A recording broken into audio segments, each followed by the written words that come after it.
ગણેશ ગોંડલ વિરુદ્ધ કાર્યવાહી? જ્યારે માતા ધારાસભ્ય હોય, પિતા પૂર્વ ધારાસભ્ય હોય, ત્યારે ગણેશ ગોંડલ વિરુદ્ધ કાર્યવાહી? આ વાક્ય આશ્ચર્યચકિત કરનાર જરૂરથી છે. રાજુ સોલંકીના કેસમાં કાર્યવાહી થઈ હતી, હાલ જામીન પર બહાર છે. પણ વધુ એક કેસમાં ગણેશ જાડેજા ઉર્ફે ગણેશ ગોંડલ વિરુદ્ધ કાર્યવાહી થઈ છે. પણ હા, કેવી કાર્યવાહી થઈ છે ને એ સવાલ છે. રાજકુમાર જાટ કેસમાં કાર્યવાહી થઈ છે. તમને યાદ છે, એક લાચાર પિતાએ તેમના દીકરાનું ગણેશ જાડેજા અને તેના માણસોએ અપહરણ કર્યું, હત્યા કરી એવો આરોપ લગાવ્યો હતો. પોલીસે આરોપીઓને છાવરતા હાઈકોર્ટના દરવાજા ખખડાવ્યા હતા અને પછી નિષ્પક્ષ કાર્યવાહી શરૂ થઈ હતી. યાદ છે આ બધું?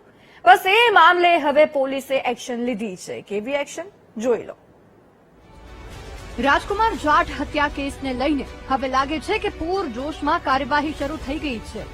સુરેન્દ્રનગરના એસપી પ્રેમસુખ ડેલુને તપાસ સોંપવામાં આવી ત્યારે રાજકુમાર જાટ માટે ન્યાય માંગતા તેના પિતાને પણ એમ થયું કે હવે નિષ્પક્ષ કાર્યવાહી થશે.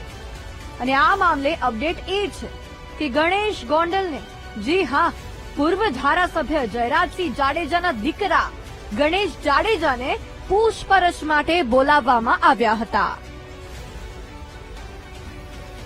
રાજકુમાર જાટ મામલે સુરેન્દ્રનગર એસપી પ્રેમસુખ ડેલુએ તમામ એંગલથી તપાસ શરૂ કરી છે. ડીવાયએસપી જેડી પુરોહિત અને અન્ય પોલીસકર્મી પણ તપાસમાં જોડાયા છે. ગતરોજ મોડી રાત સુધી ગણેશ ગોંડલ સહિત 13 લોકોની પૂછપરછ કરવામાં આવી છે.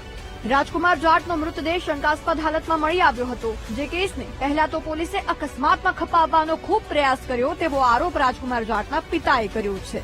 અને હવે નિષ્પક્ષ કાર્યવાહી કરવામાં આવી રહી છે. આ ગુનાને તપાસ કામ તમામ જે લોકો છે અને અત્યારે બોલાવેલા છે અને આ જે કેસ છે, આ કેસથી સંબંધિત જે તમામ વસ્તુ છે એ ડીવાયએસપી સાથે બેસીને અને આના તમામ જે અલગ અલગ જે પાસા છે આ પાસાના ચેક કરવામાં આવ્યા છે અને આ સંબંધિત ચર્ચા કરવામાં આવી છે અને આ તપાસ અત્યારે આગળ ચાલુ છે.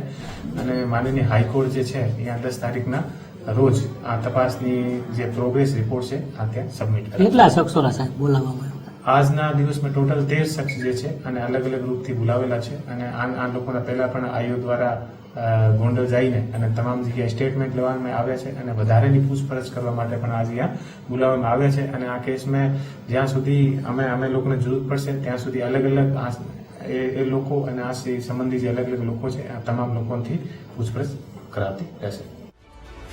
સાંભળ્યું ને? ફરી જરૂર પડશે તો ગણેશ ગોંડલને ફરી પોલીસ સ્ટેશન બોલાવીને પૂછપરછ કરવામાં આવશે. આને કહેવાય નિષ્પક્ષ તપાસ. 10મી ડિસેમ્બર સુધી હાઈકોર્ટને રિપોર્ટ સોંપવામાં આવનાર છે, એટલે હવે તપાસનો ધમધમાટ વધુ ઝડપી બન્યો છે.